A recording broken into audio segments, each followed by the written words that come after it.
Como me pediram muitas vezes e como a série Hackeando o Enem tá fazendo muito sucesso, resolvi fazer o Hackeando Humanas para te dar um monte de macete para em pouco tempo e com dicas mais práticas você aumentar sua nota Enem. Então eu separei 5 dicas que eu acho que tem um potencial alto de mudar sua nota em pouco tempo e com um pouco de sorte esse vídeo vai fazer uma grande diferença na sua aprovação. Então vamos direto para as dicas para ser o mais produtivo possível. Dica número 1, eu sei que muita gente já conhece, mas eu não posso deixar de falar. É muito bom para você assistir o documentário do Boris Fausto sobre a história do Brasil. É um documentário de 3 horas que você acha no YouTube. Eu vou tentar deixar o link aqui na descrição também, que você vai ter uma visão geral da história do Brasil em um período só. Então em uma manhã você consegue assistir esse vídeo, assiste com calma, faz anotações, cria uma cronologia dos eventos que aconteceram no Brasil, tenta olhar o vídeo com ponto de vista de ciclos econômicos, isso já cria uma base para você, pelo menos para a história do Brasil. E a vantagem de fazer isso é que vai te poupar um monte de estudo, você já cria uma base, você já tem uma nota mínima de história do Brasil quase que garantida. Ainda dá para você aprofundar em alguns tópicos. O que eu aconselho para você em termos de aprofundamento é estuda um pouco mais pacto colonial e escravidão, porque escravidão cai muito no Enem,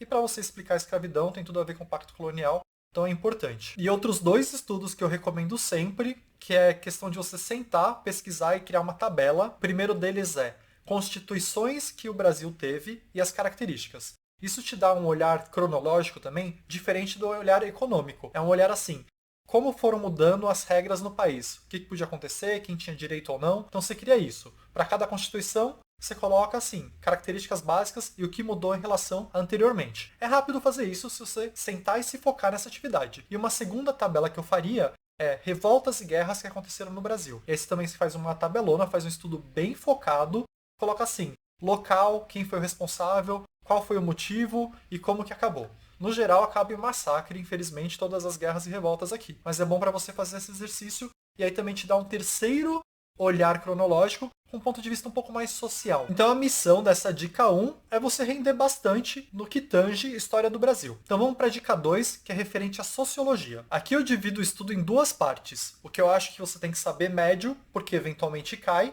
e o que eu acho que você tem que saber muito, porque cai demais no Enem. O que cai eventualmente são os sociólogos clássicos, e aqui a gente está falando de Durkheim, Marx e Weber, e o que seriam os sociólogos clássicos brasileiros. E aqui a gente está falando de Florestan Fernandes, Sérgio Buarque de Holanda, Gilberto Freire e Darcy Ribeiro. Claro que tem mais coisa, se você tiver tempo, vale até a pena se aprofundar, mas eu gosto mais da segunda parte do estudo, que é o que cai muito, e não só cai na parte de humanas, como cai muito também na parte de linguagens. E eu divido essa parte em 2 temas. O primeiro a gente está falando de diversidade cultural, estratificação social e movimentos sociais. Isso cai muito, você tem que dar uma pesquisada, ler uns textos a respeito, não só vai te ajudar em interpretação, como é um tema muito, muito recorrente no Enem. E o segundo tema, que chove no Enem. Esse não tem como você ignorar. Cai demais em linguagens, cai na parte de inglês, cai em geografia, cai em sociologia. E é o tema pós-modernidade e a sua relação com globalização e tecnologia. Então você tem que tentar, na sua mente, explicar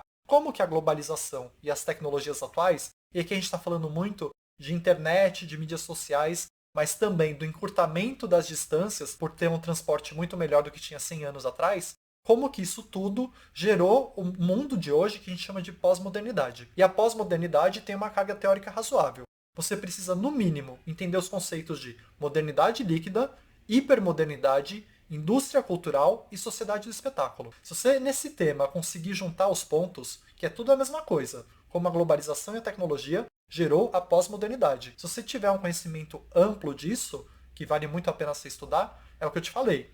Tem um monte de matéria que você vai conseguir responder textos por causa desse conhecimento.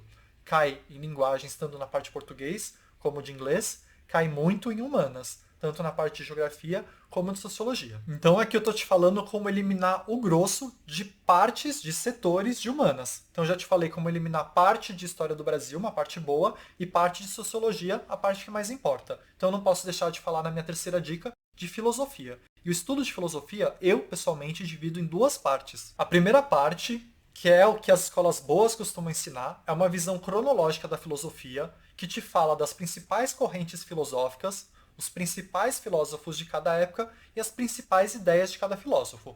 Então isso dá para você estudar fazendo meio que uma tabela, entendendo alguns conceitos importantes das correntes e das ideias dos filósofos. Mas tem uma segunda parte, que é já bem mais avançada, mas é aquilo que vai fazer você gabaritar a parte de filosofia, que é o que eu gosto de chamar de debate de ideias. E aqui o que você tem que entender é que o conhecimento humano, e em especial as teorias dos filósofos, elas seguem um processo que é mais ou menos assim. Um filósofo propõe algo, cria uma hipótese ou cria uma teoria, e aí vem depois de um tempo um outro filósofo que vai debater essa teoria e vai ou confirmar por mais dados, ou mais pesquisa, ou mais conhecimento, ou vai criar uma teoria muitas vezes antagônica. Então, muitas das ideias e muitas das teorias em filosofia têm uma oposição imediata àquela outra teoria. Então, muitas das teorias filosóficas acontecem em parzinho, e o Enem cobra isso. É uma teoria que existe para contrariar uma outra teoria existente. Isso cai direto nos textos do Enem. Ele te dá um texto e fala assim: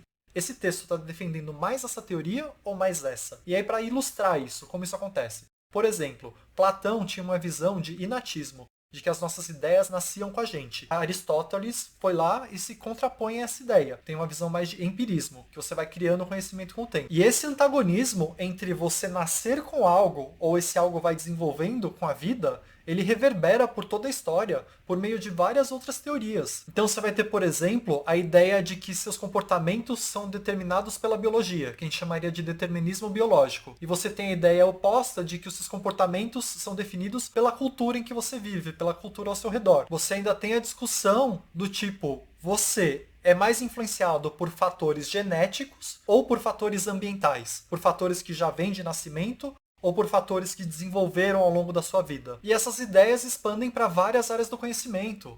Em psicologia, por exemplo, você tem a psicologia evolucionista, que diz que a forma como o seu cérebro foi evoluindo ao longo dos tempos, desde outros animais de tempos antigos, determina algumas ações que você tem hoje em dia. Em oposição, por exemplo, à ideia de que você é meramente um construto social, que você é a soma dos seus fatores externos, da sociedade em que você vive. E essa ideia é tão ampla que pode cair de um jeito diferente até num texto de inglês. E em inglês tem uma expressão que é nature versus nurture, que é natureza contra a criação. Você é quem você é, porque você nasceu de alguém ou porque você foi criado por alguém.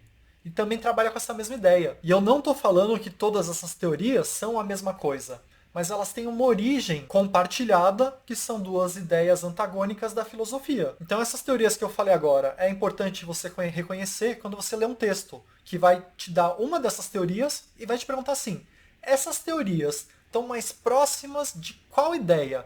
Daquela de Platão, do inatismo, ou está mais próximo da ideia de empirismo de Aristóteles? Então a dica aqui, nessa segunda parte de filosofia, é: quando você estiver estudando uma corrente de pensamento, checa se não tem alguma corrente de pensamento que faz oposição a ela, que também é considerada importante. E eu acho que se você conseguir chegar nesse nível, o que é difícil, e você só deve ir atrás se você tiver um tempo para ir atrás, você vai conseguir tirar de letra esse bloco filosofia, esse trecho da humanas que a gente chama de filosofia. Então essa é a minha dica 3, de como estudar filosofia.